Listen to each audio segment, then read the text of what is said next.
Oleh karena itu Presiden sudah memerintahkan siapapun, apalagi sampai ada mencatut nama Presiden, ini yang pertama harus ditumpas. Karena apa? Dia mengkhianati bahkan menjual nama Presiden. Oke.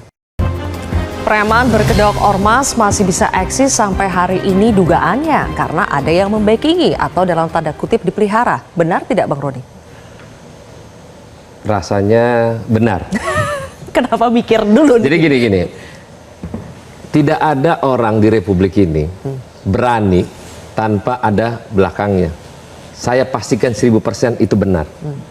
Tapi sayangnya dia melakukan itu merasa bahwa kekuasaan lagi di badannya.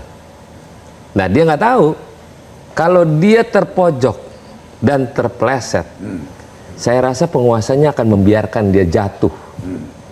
Sayang, 1000 sayang, kalau dia dekat dengan penguasa, tidak dimanfaatkan untuk kepentingan yang tadi Pak Dudung bilang.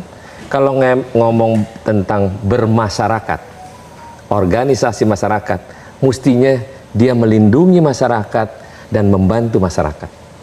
Bukan akhirnya melawan institusi dan meremehkan institusi. Sayang, kalau ini terjadi, pride-nya negara nggak ada udah. Kenapa saya keras dengan masalah premanisme? Adanya Satgas, dibentuk, ditangkap segala macam. Silvi kasihan yang ditangkap ini mukanya bukan muka preman, muka memang cari makan gitu. Beda dengan preman kan gahar, gagah, waduh, seada-adanya gitu. Ya. Tapi yang ditangkap coba lihat di TV-TV, itu memang cari makan, dia bukan preman. Namanya cari makan ya nggak apa-apa, nggak dilarang. Tapi kalau preman kan udah bawa senjata, bawa parang lah segala macam. Oke. Nah, kita berharap di Republik ini kita pengennya Bapak Presiden Republik Indonesia perintahkan langsung tangkep, bubarin semua barang yang memang merusak tatanan negara Republik Indonesia.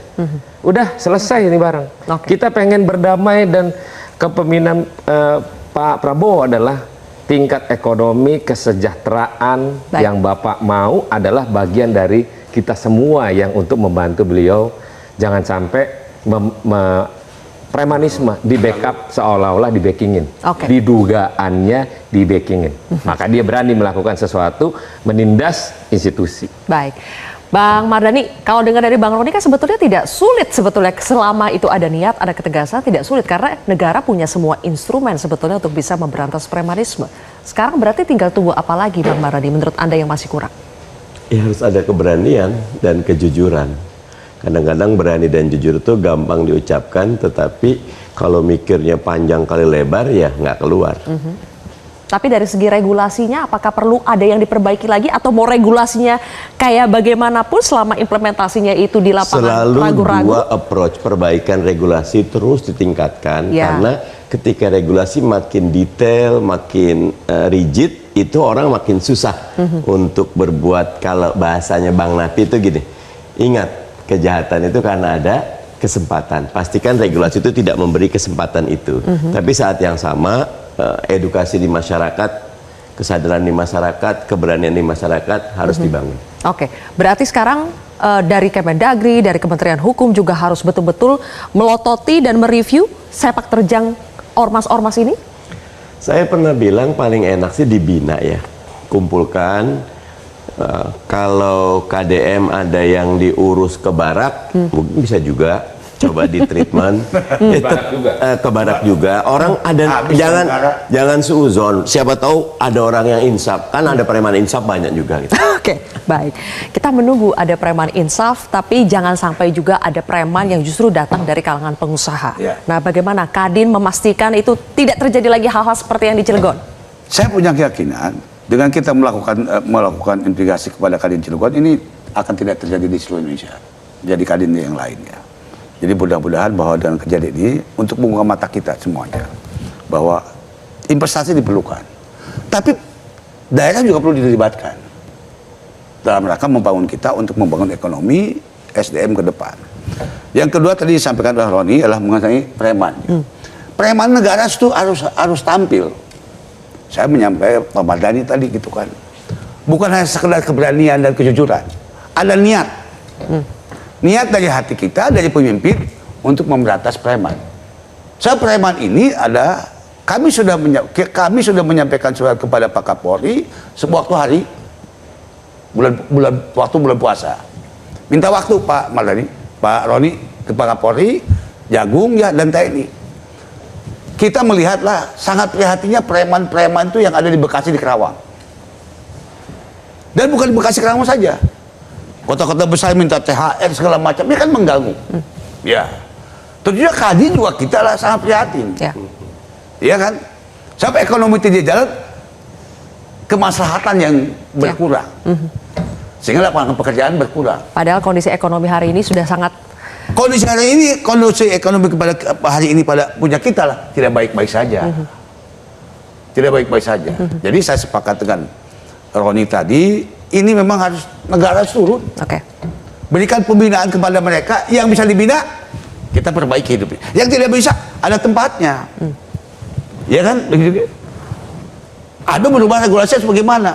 Toh ada kodim di masing-masing wilayah. Oke. Ada Polres di masing-masing wilayah. Ada kejaksaan. Bina tah. Ada bupati, ada Pemda. Dibina preman-preman ini. Tadi seperti disampaikan oleh Bang Roni tadi ya. Memang yang ditangkap itu jangan yang kecil-kecil doang. Baik. Ya. Nah. Hanya sekedar lidi. Ya. Oke. Sapu lidi gitu kan. Baik, oke. Ya. Terakhir, Iya. Bang Saur. Mbak Silvi, kita kan sepakat preman itu mulai dari bangun rumah sampai dengan Semua. bisnis 5 triliun yang kita dengar. Makanya kita menurut saya ini adalah sudah sangat darurat. Ya. Presiden sudah memerintahkan membentuk tim Satgas Terpadu. Kita minta betul supaya semua Kapolda, Pangdam yang telah terlibat itu kemudian mereka supaya jangan ragu-ragu. Dan kalau sampai ada yang mencatut siapapun seperti bilang Roni, ini pengkhianat negara. Dan saya kira mereka tidak lagi ragu. Selama ini karena mereka tidak hadir, ketakutan, sehingga premanisme ini semakin menjadi. Kalau sampai ini tidak lagi dilakukan apa perintah Presiden tadi jelas kita dengarkan dari Pak Dudung tadi, ini adalah mereka ini adalah mengorbankan. Bukan saja kita bilang pebisnis, tetapi 287 juta rakyat di Indonesia kemudian dibayang-bayang kita negara gagal seperti negara-negara Amerika Latin.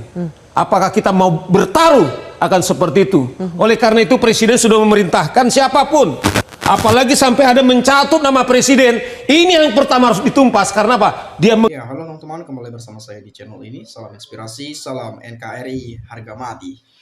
Ya, terkait persoalan dan dinamika politik yang terjadi saat ini, tentu banyak sekali persoalan ya. Berbagai kasus, persoalan A, B, C, D, dan seterusnya. Apalagi tadi soal ormas ya. Jadi banyak isu yang beredar premanisme ya, atau preman berkedok ormas.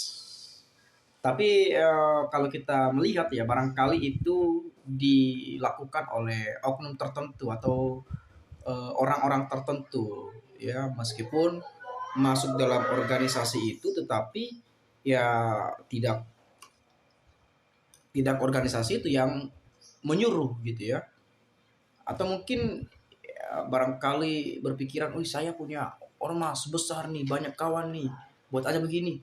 Barangkali ada pikiran satu dua tiga orang yang seperti itu gitu ya. Tapi ya tentu kita nggak bisa juga hanya berpandangan sekilas saja gitu ya, hanya melihat sampulnya saja tetapi tidak melihat isi di dalamnya gitu ya. Apa yang membuat mereka sehingga mereka ya seperti itu, kenapa seperti itu, apa penyebabnya, mengapa, kan itu yang menjadi tanda tanya juga sebetulnya. Tapi seperti sampaikan oleh Pak Saur Siagian bahwa bagaimana ormas ini ya katanya dekat dengan presiden. Jadi mungkin seolah-olah ya banyak berpikir ini jangan-jangan karena merasa dekat dengan presiden jadi semaunya gitu. Ya barangkali ada asumsi-asumsi seperti itu. Tetapi ya kita nggak boleh juga berdasar dengan asumsi, tapi ya melihat bukti-bukti realita yang ada gitu ya. Nah tadi juga sudah disampaikan oleh Bung Saur Siagian ya. Di sini kalau saya melihat ya, sebaiknya dibubarkan saja preman berkedok ormas, tidak bermanfaat bagi masyarakat dan negara, malah meresahkan dan membuat para investor pada takut berinvestasi di Indonesia, bukan hanya dipelihara untuk kepentingan politik ya. Kemudian ormas-ormas justru pendukung pejabat-pejabat daerah, gubernur, bupati, dan wali kota. Makanya preman atas nama ormas-ormas itu sangat berani ya. Bubarkan ormas, ganggu pabrik, ganggu toko, ganggu pedagang PKL, membuat pengusaha bangkrut, menciptakan pengangguran. Nah, ini perlu harus diperhatikan oleh pemerintah kita saat ini, ya, bagaimana agar keresahan ini, ya, kegelisahan ini, bahkan juga mungkin sudah ada yang merasakan diganggu, diobrak-abrik, ditakut-takuti, diancam, dan lain seterusnya. Jangan sampai ini terus-menerus berlarut di dalam negara ini. Jadi pemerintah harus hadir, ya, harus hadir melihat bagaimana situasi yang sedang dirasakan oleh masyarakat itu sendiri terkait soal yang preman-preman katanya gitu ya. Saya nggak tahu juga siapa premannya, nggak kenal juga gitu ya. Tapi kalau menyangkut preman ya itu juga yang saya sampaikan ya, bagaimana pemerintah hadir. Ya mungkin barangkali mereka jadi preman karena untuk perutnya sendiri, kan kita nggak tahu juga teman-teman. Karena mungkin barangkali melihat kondisi di Indonesia, mereka nggak ada kerjaan, mau melamar kerja susah, mau cari uang susah. Jadi mau tak mau mereka melakukan kegiatan itu yang menjadi seorang preman. Meskipun barangkali dalam hatinya itu sebetulnya baik, ya, tetapi ya dipaksakan untuk melakukan itu karena untuk mencari penghasilan. Itu bisa saja kalau saya berpikiran gitu ya. Tapi saya nggak tahu lah, kalau saya berpikirnya salah, ya silakan Anda koreksi ya. Kita diskusi nanti di komentar pada video ini ya. Nah kemudian hanya KDM yang berani, sayangnya kewenangannya sebatas gubernur, sedangkan perizinan ada di pemerintah pusat. Kami sebagai rakyat Indonesia mendukung ketegasan Presiden Prabowo Subianto untuk memberantas premanisme di negeri ini. Kirim tim senyap saja Pak Presiden, agar para preman kapok dan hilang dari negeri ini. Maksudnya Petrus lagi ya. Petrus ini kan penembak misterius ya. Dulu zaman Orde Baru, zaman tahun-tahun sebelum reformasi lah gitu ya. Kalau nggak salah saya dengar kabar-kabarnya ada yang udah tergeletak di sana, tergeletak di sini gitu ya. Dan nggak tahu siapa pelakunya ya. Katanya itu preman-preman yang ya itu tadi Petrus tadi gitu ya. Tapi saya nggak tahu itu benar atau enggak ya, karena kita nggak hidup di zaman itu.